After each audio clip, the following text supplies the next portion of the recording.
April 29, 1945, Bavaria. The US 45th Infantry creeps down a narrow dirt road lined with blackened trees. The air is thick, unmoving, almost solid. A jeep engine hums, sputters, and dies. Silence. Then, a smell. Something unnatural. Sweet, burning, rotting. Private Miller climbs down first, boots sinking into mud that glistens with grey water. He squints ahead through drifting smoke. There's a gate. Iron. Words welded into it, albeit marked Fry. He doesn't know German, but he feels what it means. A low buzzing fills the air. Flies, thousands of them. They rise in clouds from the open train cars standing on the tracks beside the camp. Miller steps closer. He stops halfway. His rifle clatters to the ground. Bodies. Stacked like timber. Dozens, no, hundreds, naked, colorless, twisted into shapes that no living person could make. Eyes open. Mouths frozen mid-breath. The sergeant behind him mutters, "Jesus Christ." Another soldier vomits into the mud. No one moves. No one breathes. From somewhere inside the camp, a faint sound. A cough. Then a whisper. "Don't shoot. We're alive." Figures begin to move in the shadows. Not soldiers, not quite people. Skeletal men, draped in rags, blinking at the daylight like it burns them. One tries to stand, then collapses. Another reaches a hand through the barbed wire, skin hanging from bone. Miller can't look away. He grips the wire, cutting his palms open, just to feel something real. "What is this place?" he whispers. The sergeant answers, voice shaking. "Hell. The Nazis built hell." A gust of wind rattles the gate. The Americans thought the war was over. But what they found here was only the beginning. The world was collapsing, one shell at a time. By the spring of 1945, the Third Reich was bleeding out from every direction. In the east, Soviet artillery rolled like thunder through Poland. In the west, the Americans pushed through the ruins of Bavaria, towns burning behind them, bridges blown ahead. Radios crackled inside every command truck. Berlin surrounded. Hitler refusing to surrender.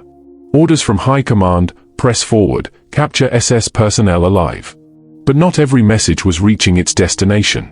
Inside Himmler's hidden offices, new orders were already being written. Destroy the camps. Burn the evidence.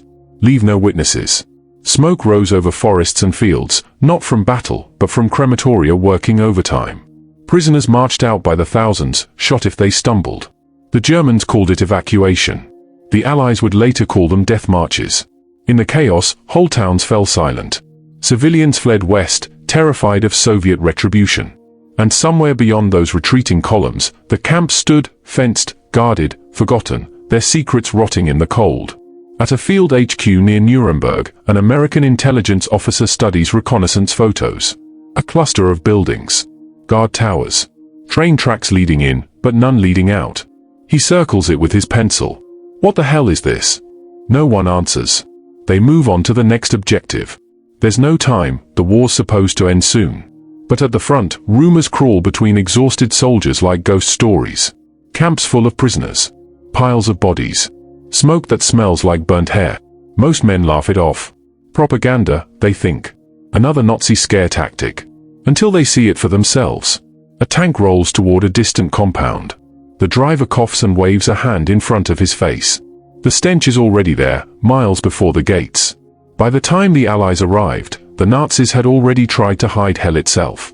July 22, 1944, the outskirts of Lublin, Poland. Soviet tanks roll through an empty suburb, their treads crushing bricks and silence. The Germans had fled only hours before. The Red Army expected resistance, maybe an ambush, maybe mines. What they found instead was nothing. Just a field. And at the end of that field, a fence. Barbed wire. Guard towers. Long, wooden barracks. Major Ivanov raises his binoculars. No movement. He orders his men forward. They enter the camp cautiously, rifles raised. The air feels wrong, heavy, sickly. The ground is littered with shoes. Thousands of them. Tiny ones, too, children's. Then they see the first bodies. Dozens lying beside the barracks, half buried in ash. One soldier kneels, brushing soot from a woman's arm. Her skin slides off like paper. He drops to his knees, whispering, "Bоже mой, my God." The smell of gas and rot clings to everything. Inside one building, they find 7 sealed chambers with holes in the ceiling, Zyklon B vents. Another hall is stacked with empty canisters. And outside, Trenches filled with corpses, row after row, eyes open to the sky. A Soviet photographer vomits before snapping his first picture. Another runs to the gate shouting, "Get the commander! They have to see this." The Nazis hadn't had time to destroy it. The Red Army had moved too fast. For the first time, the world had proof, undeniable, unfiltered proof, of industrial extermination. 880,000 dead at Majdanek. Men, women, children. Burned, gassed, shot, erased. A radio operator, pale and shaking, sends a message to Moscow. "We found a camp. The Germans killed everyone." Headquarters doesn't believe him. Until they see the film. Majdanek was only the first. And the deeper the Allies pushed, the darker the world became. January 27, 1945. The Polish winter cuts through everything: cloth, skin, bone. Soviet troops of the 322nd Rifle Division move cautiously down a snow-covered road near Oswiecim. There's no gunfire. No enemy. Only silence and smoke. A young soldier kicks open a wooden gate. Above it, the same words the Americans would soon see, albeit marked fry. But here, the silence screams louder. They step inside. The snow isn't white. It's grey, layered with ash. The air tastes of burnt hair and oil. Somewhere in the distance, a dog barks once, then goes quiet. In the first warehouse, they find shoes. Mountains of them. In the next, human hair, packed into burlap sacks. A commander slices one open, and the hair spills out like sand. The label reads, "Textile use, processed." They stop counting after a while. In another room, spectacles, prosthetic limbs, baby clothes. Each object whispers a name that no longer exists. Then, the survivors appear. Stumbling out from barracks that still reek of sickness and smoke. Barefoot. Hollow-eyed. Wrapped in striped rags that cling to bone. One woman lifts her hands toward the soldiers and collapses. The medics rush forward, too late. Of the 1.3 million people who entered Auschwitz, only 7,000 remain alive. Most are too weak to understand what liberation means. Some think it's another Nazi trick. A Soviet officer walks through the camp, his boots crunching on frozen ash. He stops before the crematorium, its chimneys still warm. Inside, the walls are black, the floor littered with bones that never turn to dust. He removes his cap, stares for a long moment, then whispers, "This is the proof." His voice trembles, barely audible. The world must see this. The Soviets had uncovered hell in the east, but in the west, the Americans were still marching straight toward it. April 4, 1945. Near the town of Ohrdruf, Germany, the 4th Armored Division of the U.S. 3rd Army moves cautiously through a forested ridge. They'd been told there was a small prisoner camp ahead. Nothing special. Just another target in the final push. Then they saw it. A sign, KZ Ohrdruf. Beyond it, rows of barbed wire and wooden huts, eerily still. Lieutenant Colonel Hayden Sears orders a squad forward. They move in, rifles raised. The first thing they notice isn't movement. It's smell. Something thick and sickly, like burnt meat and decay. Inside the gates, the world stops. Bodies, hundreds of them, lie in open pits. Some half-burned, others naked, stacked like logs. A bulldozer sits nearby, its blade blackened from pushing corpses. Private William Walsh covers his mouth, choking back vomit. Another soldier stumbles away, retching in the snow. No one speaks. Even the wind has gone quiet. They move through the barracks. Inside, prisoners barely alive, men with eyes sunken deep, skin stretched tight across bones. One whispers, "American?" The word sounds like a prayer. General Eisenhower would arrive days later. He walks the grounds in silence, hands clasped behind his back, eyes fixed forward. Reporters and officers trail behind him, cameras rolling. He stops beside the trench. Then turns to his men. "You will take pictures. You will document everything. Because someday, someone will say this never happened." That order would echo across every liberated camp that followed: Buchenwald, Dachau, Mauthausen. Every shutter click became a weapon against denial. Every photo, a testimony that could not be erased. The Americans came as soldiers, they left as witnesses. But one camp would scar them forever.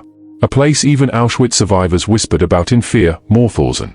May 5, 1945. Austria. The war is almost over, but here, at the edge of the Danube, hell is still alive. The 11th Armored Division of the U.S. Army approaches a granite fortress surrounded by cliffs and barbed wire. A black flag flaps above it, the last symbol of a dying Reich. The men are exhausted, filthy, half-starved themselves after weeks of fighting. They expect resistance. What they find instead is silence. As they climb the hill, the gates creak open. A group of skeletal figures stumbles out, striped uniforms hanging loose like ghosts. One raises a trembling hand and points back toward the camp. "Bitte, schnell, please, hurry."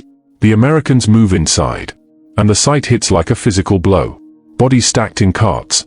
Skulls crushed by rifle butts. A wall smeared with dried blood, prisoners executed against it only hours before. Inside a room, they find a shower, but the pipes lead not to water tanks, but to gas valves. A corporal vomits on the spot. Another breaks down, weeping uncontrollably. Mauthausen wasn't just a camp, it was a quarry of death. Prisoners were forced to carry 100-pound stones up 186 steep steps, the stairway of death. Those who collapsed were shot or pushed off the cliffs. Below, other prisoners were ordered to collect the bodies. When liberation came, 40,000 corpses lay unburied. In one corner, soldiers found a pile of human ashes taller than a man. Nearby, they discovered tattooed skin, stripped, dried, and preserved. A US officer whispered, "This isn't war. This is beyond evil." That night, American troops lit fires around the camp to burn the lice and disease, and for the first time, Mauthausen glowed with light not born of death. The gates of hell had finally been opened. But for those who survived, freedom came too late. The gunfire has stopped. The flags are raised. But in the camps, liberation doesn't sound like cheering, it sounds like breathing. Shallow, trembling, uncertain breathing. When the Americans and Soviets opened the gates, the war inside the survivors had only begun. At Dachau, a soldier kneels beside a man too weak to lift his head. The prisoner's eyes are clouded, unseeing. He murmurs a single word, "water." The soldier pours from his canteen. The man drinks, and dies minutes later. His body simply gives up. In Mauthausen, survivors wander through the gates barefoot, staring at the open world as if it's another prison. Some collapse on the spot, their bodies too fragile for hope. Others weep silently, holding the hands of strangers, because everyone they knew is gone. Doctors rush in with food and medicine, but even that becomes dangerous. Many who eat too fast die instantly, their shrunken stomachs rupturing. It's a tragedy within victory. American medics record everything, not just to document, but to remember. One journal entry reads, "They look at us as if we're angels. But we came too late." Some soldiers never recover from what they saw. They write home about the smell, the silence, the faces. One sergeant would later confess, "We thought we were fighting men. That day, I realized we were fighting monsters." Across Europe, hundreds of thousands of survivors wander the roads, too weak to walk home, too afraid to stay. The camps are liberated, but the people are broken. Freedom feels foreign. The world feels smaller. And behind every photograph, every trembling smile, lies the same unspoken question. Why was I allowed to live when they weren't? The camps are silent now, their fires long extinguished. But their echoes still move through history, whispering from the ashes. Because what the Allies uncovered was not just evidence of a crime, but the blueprint of humanity's darkest hour. The final solution. When the gates finally opened, the world saw what silence had hidden. The war had ended, but the memory had just begun. Some stories end in victory. This one, in a warning. Subscribe, because some stories should never be forgotten.